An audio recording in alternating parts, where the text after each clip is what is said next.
Allora, buongiorno a tutti, io sono Lorenzo Carlini, sono un albergatore di Finale Ligure.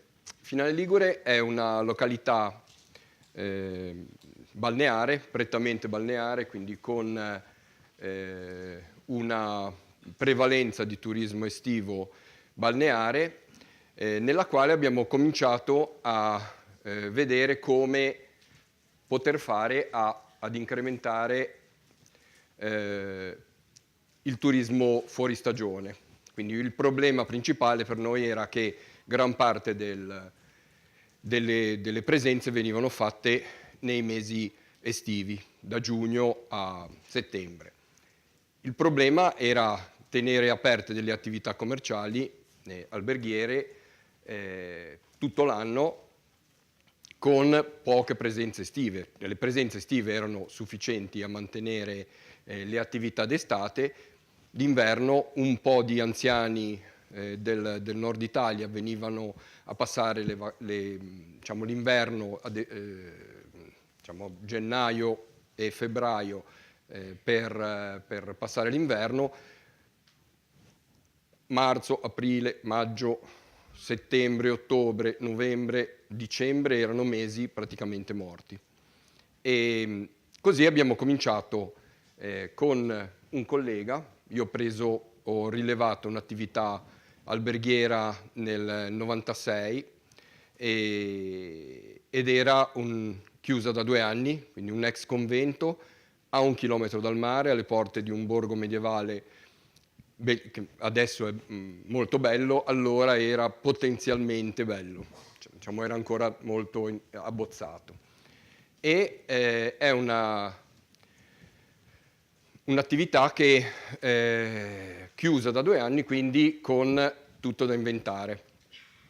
Naturalmente i colleghi dicevano se ero matto, perché prendere un albergo in una località balneare a 1 chilometro dal mare con tutto da fare era sicuramente una scommessa difficile da poter proporre. E il fatto così di avere una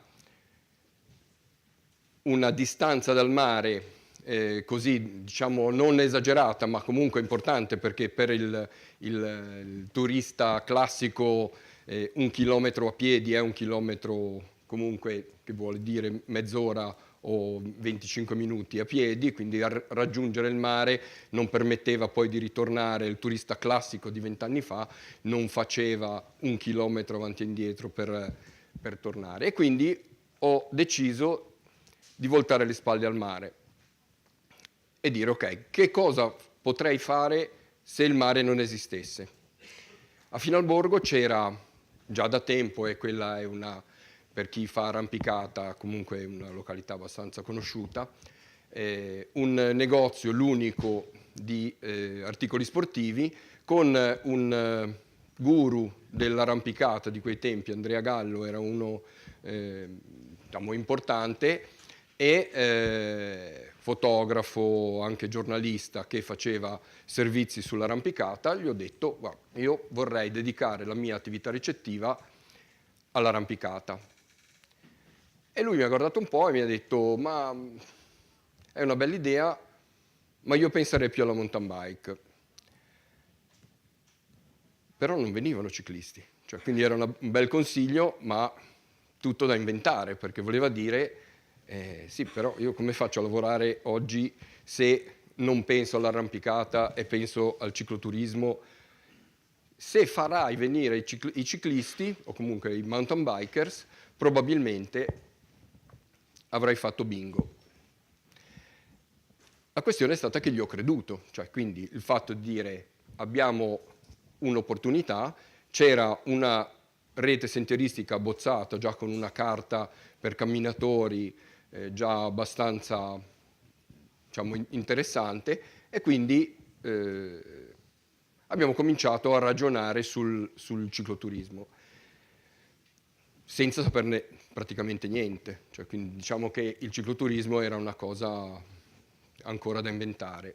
Un suo amico organizzava eventi di mountain bike, e l'evento di mountain bike diciamo, che ci ha aperto un po' gli occhi è stata una gara internazionale che abbiamo organizzato nel 97 a Finalborgo, quindi con i grandi campioni, Paola Pezzo, Paluber, diciamo che sono adesso anche CT della nazionale, ed erano prettamente comunicate in Italia. Naturalmente nessun ritorno dal punto di vista commerciale, quindi il nulla. Però importante c'è stata la conoscenza con Paola Pezzo. Paola Pezzo, 2 volte campionessa olimpica, campionessa del mondo, ci ha messo in contatto con una attività ricettiva della Maremma, dove un ex ciclista professionista aveva aperto un'attività ricettiva, era un agriturismo a Massa Marittima, e che aveva un progetto europeo, un progetto che ci ha portato ad essere fra le località più conosciute nel mondo adesso, diciamo che in questi anni. Questo era un progetto che si chiamava MTB Euro Project e ci aveva messo in relazione con San Benden, con tutte le località alpine più importanti, nonostante da noi non ci fossero realmente presenze turistiche. L'esigenza principale era quella di far arrivare almeno i primi pionieri, farli approcciare il nostro territorio e costruirgli attorno qualche cosa che fosse credibile. Quindi di base c'è stato i giovani, perché qualche appassionato di mountain bike c'era locale, quindi è diventato guida, è stato un po' formato sul come si conduce un gruppo, su come si fanno le cose con i gruppi di cicloturisti, e poi affittare un locale nel quale abbiamo fatto il primo punto informativo legato al cicloturismo. Quindi tutto investimento privato di 2 albergatori. Quindi con una grande incoscienza anche da un certo punto di vista. Però il fatto che i primi arrivati si sono ritrovati in un luogo dove avevano un minimo di... non c'era un negozio di mountain bike a Finale, non esisteva un posto dove comprare una camera d'aria, se bucavi. E quindi nel centro guide c'erano le camere d'aria, c'erano i copertoni, c'era tutto quello che ti poteva servire e c'erano le guide che ti accompagnavano gratuitamente, che vuol dire nel prezzo dell'albergo tu avevi la guida che ti portava nei posti più belli. Questo perché? Perché il territorio era quello che era, i sentieri puliti erano pochi, se li avessimo mollati da soli ad andare a cercarsi i percorsi probabilmente si sarebbero persi, non li avremmo portati nei posti più belli e quindi sostanzialmente era più conveniente per noi fornirgli la guida gratuita che fare altri esperimenti. Da lì comincia anche lo studio dei competitors, quindi quali erano le località più vicine a noi.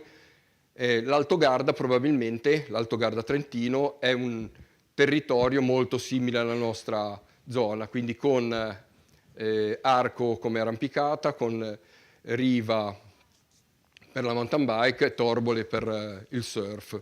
C'è il lago, noi abbiamo il mare, era una similitudine abbastanza evidente. Il fatto che ci fossero prettamente turisti tedeschi là ha fatto sì che dovessimo per forza percorrere la strada del turista tedesco e quindi abbiamo cominciato a fare i primi siti internet di informazione, questo nel 98. Se volevi un'informazione su internet, in internet ci si andava molto poco, in Italia quasi niente, all'estero abbastanza, ma non con i numeri attuali. Però i primi i primi siti internet di informazione del finalese erano quelli dei nostri alberghi. Quindi potevi andare a cercarti i percorsi, scaricarti, volendo, anche le cartine per andare. Allora non c'erano, il GPS era ancora una cosa molto al di là da venire, però hanno cominciato i primi ad arrivare. Quindi le prime fiere, c'è una fiera che si è fatta per un po' di anni, credo che adesso non si faccia più, che è l'Eurobike a Friedrichshafen. Si fa Eurobike ma non si fa più la parte turistica. Per parecchi anni Eurobike è stato un po' un punto di riferimento per promuovere il nostro territorio al mercato tedesco.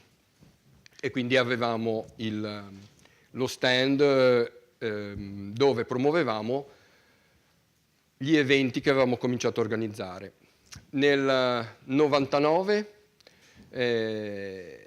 c'è stato con un amico che era un importatore di marchi americani molto importanti. Il primo era Santa Cruz, che era un marchio, Merlin, Santa Cruz, Ibis, erano diciamo marchi abbastanza importanti, e lui era l'importatore ed era stato a Moab in Colorado e aveva assistito alla prima 24 ore di mountain bike, diciamo un evento un po' particolare a staffetta, quindi loro avevano team molto piccoli, da 4, quindi facevano 6 ore di bici alternandosi, e lui è tornato con l'idea di fare un evento dove i team fossero più grandi e che comunque alla fine ci fosse la possibilità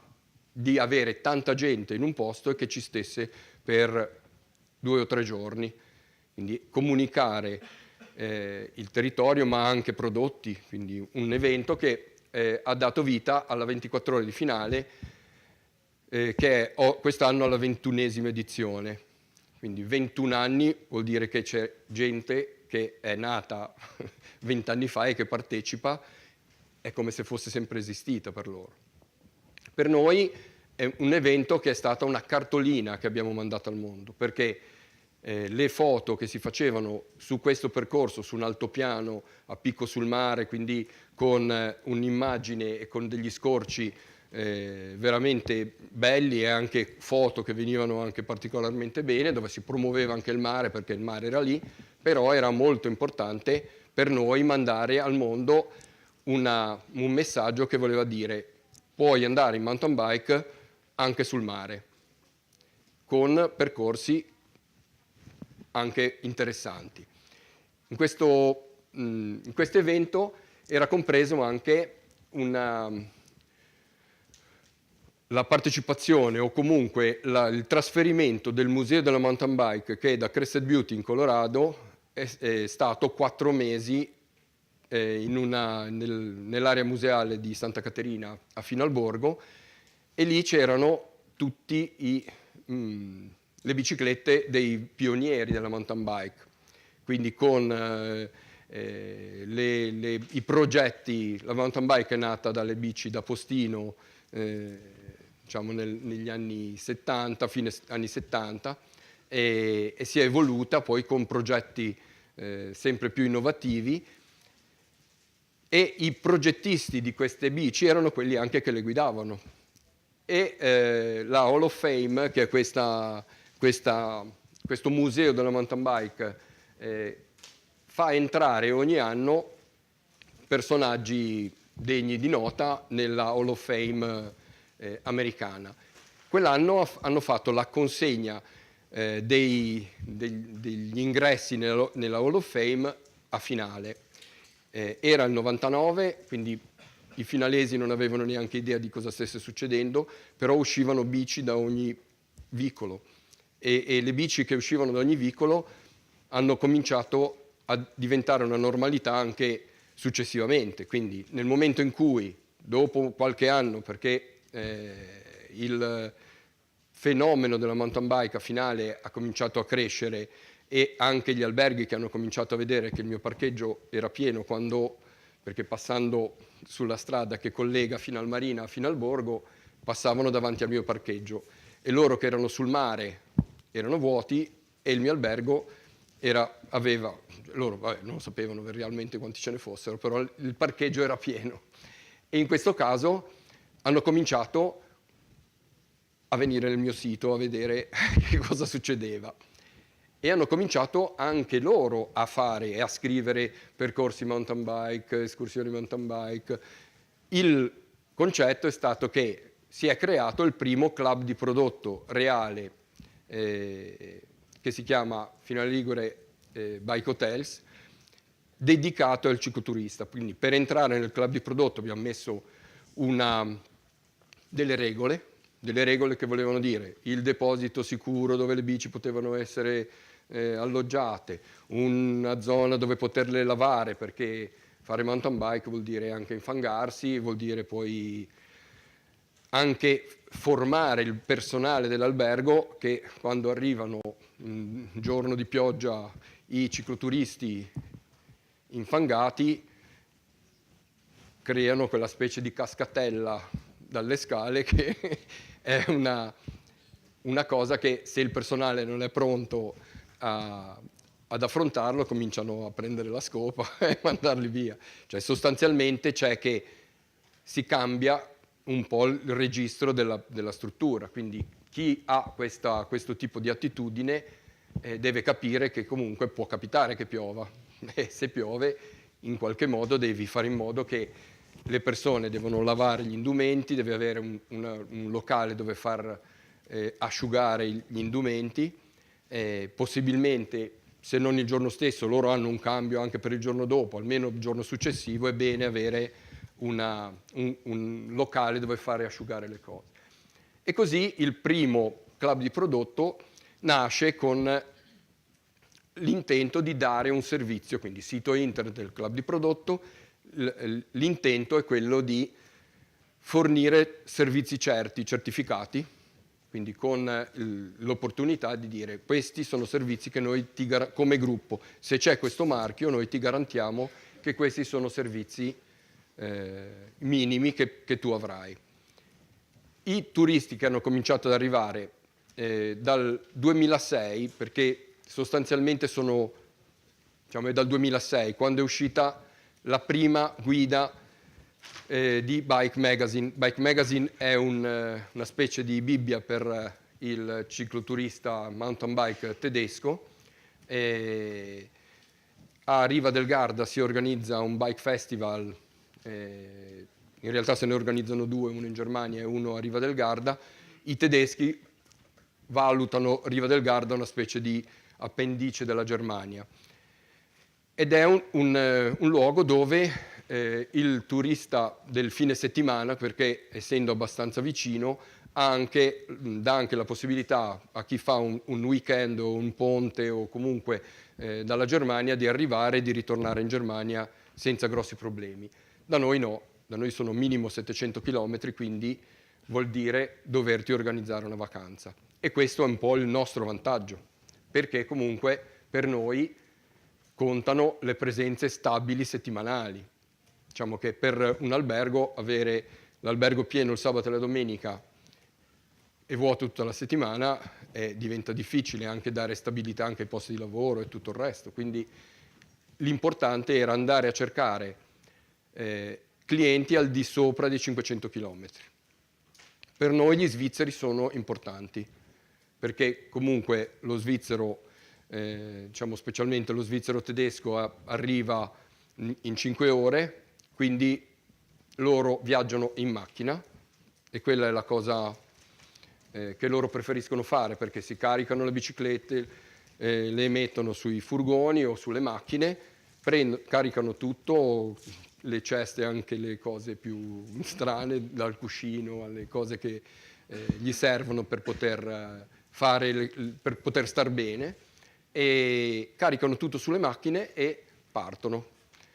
Arrivano con amici, anche in famiglia. Ad esempio noi organizziamo per le famiglie, quando ci sono il papà e la mamma che vanno in mountain bike, perché in Germania ci sono anche le coppie che facevano sport prima e poi arrivano i figli, e quando ci sono i figli, specialmente magari dai 3, 7, 8 anni che non possono ancora andare in bici, in qualche modo, se vuoi che loro si divertano, devi tenergli i bambini. E quindi noi facciamo attività per 3 fasce diverse di bambini, quindi con dai 2 ai 4, dai 5 agli 8 e dagli 8 in su, dove li facciamo arrampicare, arrampicata e grotta. Specialmente i ragazzi sopra i 13 anni, quando cominciano a diventare sociali, passano tantissimo tempo sui telefonini e i genitori si arrabbiano tantissimo perché il figlio magari è sul divano lì a sognare di essere a casa con i propri amici e i genitori vorrebbero in qualche modo dargli una scossa. Di solito noi facciamo il primo giorno, li portiamo in grotta, cioè quindi la grotta è un momento molto... Noi abbiamo 600 grotte nel Finalese, è una zona carsica.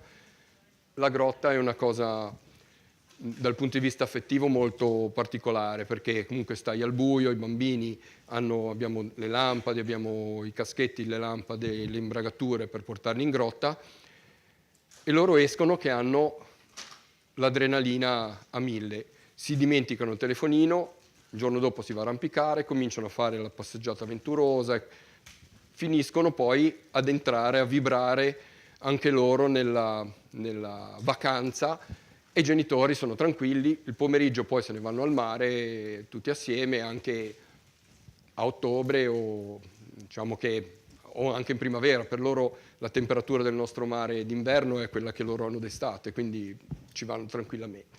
Il pomeriggio è dedicato alla famiglia, la mattina è dedicata alle attività indipendenti, dove ognuno fa le proprie esperienze, le proprie attività divertenti, dedicate proprio alle attività di scoperta del territorio. Molto importante, io non l'ho visto citato qua da nessuna parte, è stato il 2008. Il 2008 è stato l'ingresso dell'enduro. L'enduro bike è, secondo me, una grande opportunità per tutti, perché l'enduro è una bici da freeride, quindi con grande escursione, ma più leggera, che permette di pedalare. Quindi il freeride di solito è trasportato. Il freeride è trasportato con shuttle, con pulmini e con carrelli, vengono portati in altura e poi scendono nei vari percorsi di discesa. L'enduro percorre gli stessi sentieri di discesa, ma si pedala la salita, che dal punto di vista così del servizio poi al turista significa che, diciamo che nel tempo sono nate una quarantina di compagnie di shuttle, quindi tutte ASD, associazioni sportive dilettantistiche, con pulmino e carrello, che vuol dire ogni compagnia, diciamo, una media di 2 shuttle, quindi vuol dire che ci sono 80 shuttle che vanno avanti e indietro per le montagne, ma ogni shuttle ha un autista che è pagato, che è un posto di lavoro, e ogni shuttle ha una guida che è quella che accompagna il gruppetto. Quindi ci sono 7 persone, 7 turisti, più 2 dipendenti. Vuol dire che ci sono posti di lavoro in abbondanza. Nel frattempo, Finalborgo è diventato l'ombelico attorno al quale ha cominciato a muoversi tutto questo andirivieni di gente, e sono nati una dozzina, 12-13 negozi di articoli sportivi. Finalborgo è 2000 abitanti nelle mura, 13 negozi di articoli sportivi in un borgo, diciamo, a 1 chilometro dal mare, è una cosa veramente fuori da ogni senso. E in più una trentina di trattorie locali dove alla fine dell'escursione ci si può fermare e bersi il bicchiere. Di solito, se sono 5, fanno 5 giri di birra. Noi abbiamo calcolato che un turista tedesco che va in bicicletta spende per una vacanza circa 150 euro al giorno. Quindi per una vacanza in bici 150 euro al giorno vuol dire che ha una certa capacità di spesa, quindi non è il camminatore che si porta dietro i panini, e il camminatore dal punto di vista diciamo, della capacità di spesa o della volontà di spesa, diciamo così, è molto inferiore rispetto al cicloturista. Lorenzo, ti chiedo di andare in conclusioni perché poi abbiamo il coffee break. Allora, vi parlo di presenze. Dal 2006 finale aveva 80.000 presenze di stranieri, adesso siamo a 340.000. Quindi in pochi anni si è completamente ribaltato il trend e quindi i turisti stranieri che hanno cominciato a frequentare le palestre o comunque anche i percorsi mountain bike hanno cambiato completamente l'economia di Finale. Grazie. Tourism Call to Action. 7 incontri formativi per la crescita turistica della destinazione Sardegna. Iscriviti su www.aeroportodiolbia.it.